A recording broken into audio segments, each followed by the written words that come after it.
You've all heard of leek and potato soup, which is delicious, and I would never say no to a bowl of it. But what about working it up into a more hearty leek, potato, and corn chowder with cheddar croutons and optional chicken?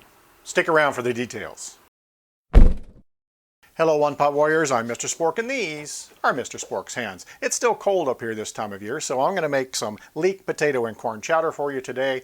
I like to finish mine off with some crispy homemade croutons and a little bit of aged cheddar.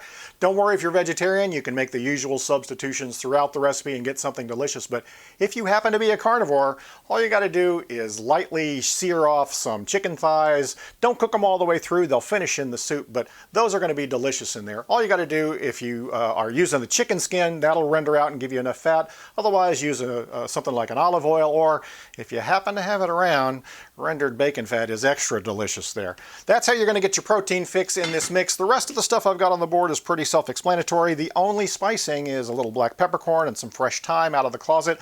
I use one and exactly one garlic clove because I don't want to overpower those leeks. I've got stock here. This is chicken today, but again, any stock you've got will work. I use 18% cream. Try not to use anything lower than 18% because it's probably going to split and not be the most attractive. If you've got 35% whipping cream, even better.